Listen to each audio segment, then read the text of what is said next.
Beshies, hello! Welcome to another video. Kamusta kayo? Ang lamok guys, grabe. Anyway, sa aking Facebook fan page, lately nagiging siyang mas active. People are commenting more, talking more about their favorites and asking more questions. And also, pumipick up din tong YouTube channel ko because merong mga tao na nagre-request ng this tutorial, one makeup tutorial, and also mga certain reviews and topics. And yung most requested is this one, a showdown between L'Oreal Infallible and Maybelline Fit Me. Actually, maraming mga popular requests and I will roll them out soon, makikita nyo. But for me, ito yung inuna ko kasi parang I've been meaning to do a showdown na rin of these two products. And if you want to know more about these products and if you want to know my thoughts about L'Oreal Infallible and Maybelline Fit Me and kung sino mananalo sa dalawa nito, in my opinion, then please keep on watching. Background lang about the products, we have L'Oreal Infallible Pro Matte. So, ito na yung second release ng Infallible in the Philippines. The first one is a liquid type. And ito may pagka-cream na siya. And Maybelline Fit Me, ito yung latest ngayon ng Maybelline. And maraming naghihintay nito actually. In fact, ito yung highest read ko na blog post lately, si Maybelline Fit Me. I'll include a link to that blog post in the comments box. And also, lahat din ng swatches ng foundation, concealer, and foundation stick. Nandun din sa review na yun. So, please check it out. Apparently, this foundation is very popular daw in the US. So, kaya ang daming naghihintay nito dito. Alright, so let's begin. Sino ang mananalo between L'Oreal Infallible Pro Matte and Maybelline Fit Me Foundation? Okay, dun muna tayo sa texture, guys. Yung texture ng L'Oreal Infallible Pro Matte, it's cream. And si Maybelline Fit Me is liquid. When it comes to ease of usage, definitely mas mabilis gamitin and mas madali gamitin si Maybelline kasi liquid siya. Hindi siya kailangang like i-buff ng i-buff and i-blend ng blend. Mabilis siyang mag-even out at mabilis siyang ma-absorb ng skin. Si L'Oreal naman, it has a cream formula. Tapos, medyo kailangan talaga siyang i-buff din sa skin para hindi siya mag-cake. Pero when it comes to versatility, mas versatile for me si L'Oreal because cream na siya. I don't have to use concealer and corrector any longer pag ito yung ginagamit ko kasi full coverage siya. Si Maybelline Fit Me, medium coverage, okay naman siya. Pag maganda yung balat ko, I don't use concealer and corrector anymore. Pero kung marami kang pigmentation and then blemishes, yan, kailangan mong mag-concealer and corrector with this product. Eto, hindi na kasi cream, so parang mas thicker yung coverage niya, mas okay, mas nakaka-cover siya ng mga bumps and pigmentation. Pero pansin ko dito kay L'Oreal, hindi siya yung sobrang hirap i-work kahit it's cream.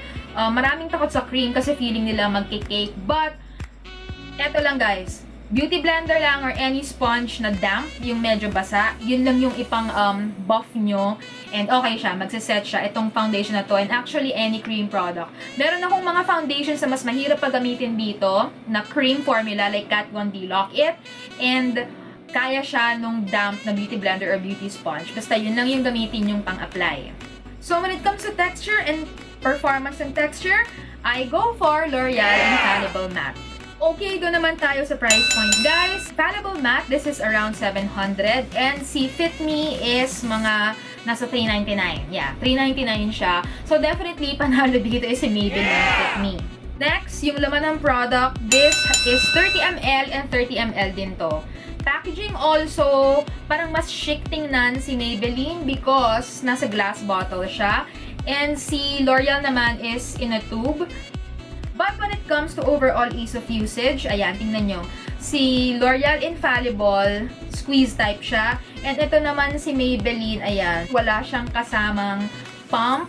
So, may tendency na pag natabig mo, matatapon yung product. And mahirap din siyang gamitin. Parang pag nagbuhos ka and hindi ka magaling mag-control, you will get more than what you're supposed to get. Whereas this one, highly controllable. Basta press ka lang ng press hanggang lumabas yung product. And also for me, mas travel-friendly itong si L'Oreal. Magaan din siya.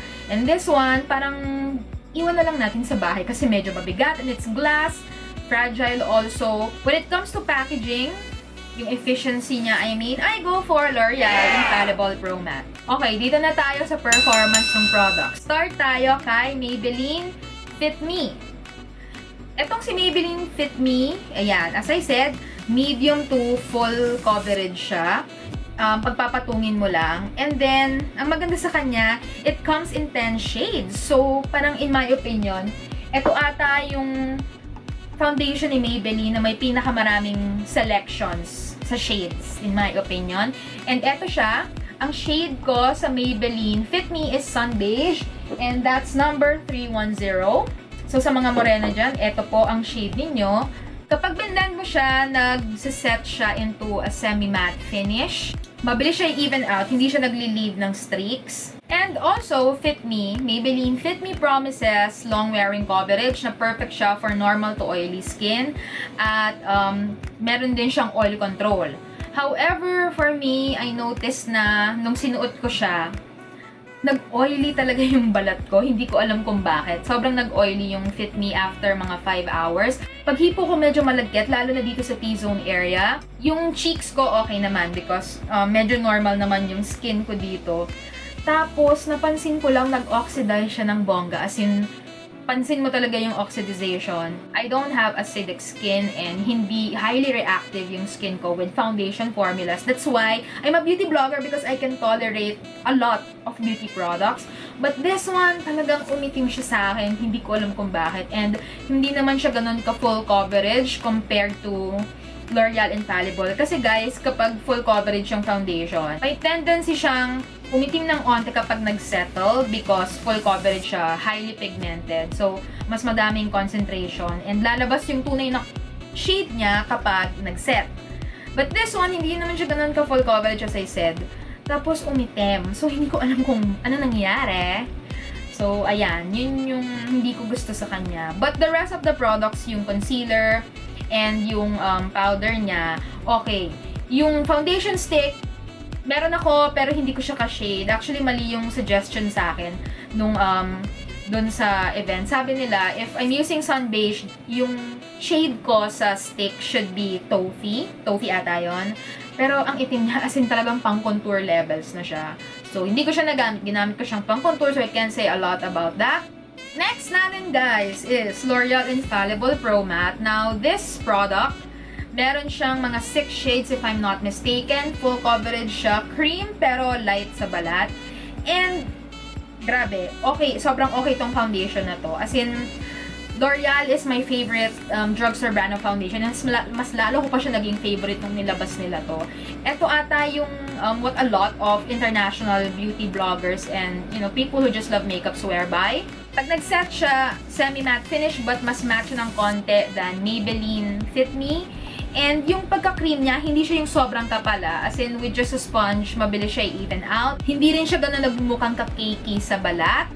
And as I said, hindi ko na kailangan ng concealer and foundation and corrector when I'm using this product. So, ang shade ko dito is 108 Caramel Beige. This is the darkest. Swak siya sa akin ngayon kasi umitim ako from my recent beach trip. Siguro pag nag-lighten up ng konting skin tone ko, I will move to the shade before this. But so far, okay naman siya kahit I'll use this na through and through kahit mag-lighten yung skin tone ko. Kasi pag pinatungan mo naman siya ng powder, certain powders, parang nagla-lighten up naman siya ng konti, pumapantay sa balat ko. And this is what I'm using right now, so check nyo lang guys. Ayan. I've used Coty Airspun to set this. Actually, favorite ko pang set yon. Kung gusto ko ng mga pangmatagalang coverage ng foundation. I can't say na 24 hours kasi hindi ko naman na-try ever na magsuot ng foundation for 24 hours straight. But as far as I'm concerned, kapag sinuot ko to sa umaga, pag alis ko, and then pag uwi ko, okay pa rin siya. Nag-oil up siya during wear, and yung T-zone ko, pero hindi naman yung sobrang sama, like yung na-experience ko sa Maybelline. Yung saktong oil lang that I can just blot it and get away with it and I'm fine.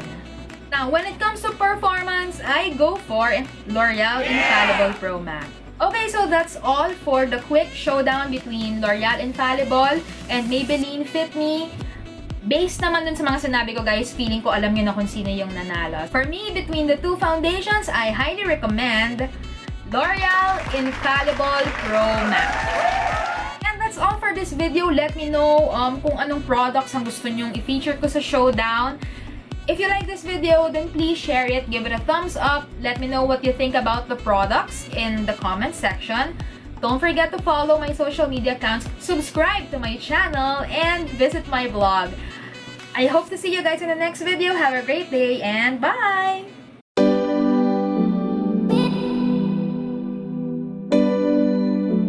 Yeah.